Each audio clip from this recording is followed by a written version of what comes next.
माझे नाव मोहिनी परब. चला तर आज पाहूया मालवणी पद्धतीचे भेंड्याचं सार. कट करून घेणे.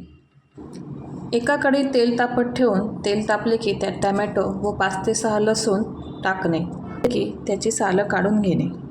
साठी लागणारे साहित्य: ओलं खोबरं अर्धी वाटी, 1 चमचा धणे, 7 ते 8 लाल मिरच्या, थोडीशी कोथिंबीर आणि अर्धा कांदा. आणि भेंडी स्वच्छ धुवून कट करून ती कढईत भाजून घेणे. भेंडी भाजत आली की त्यात 3 ते 4 कोकम टाकणे. भेंडी भाजून झाली की मिक्सरला सर्व वाटण वाटून घेणे. एका कढईत तेल तापत ठेवणे आणि फोडणीला मोहरी व कढीपत्ता टाकणे. नंतर वाटप वाटून आपल्याला जेवढं पातळ सार हवं आहे तेवढे पाणी टाक आणि 3 ते 4 कोकम टाकून 5 ते 7 मिनिटांसाठी शिजवून घेणे. अशा प्रकारे आपलं भेंड्याचं सार तयार आहे.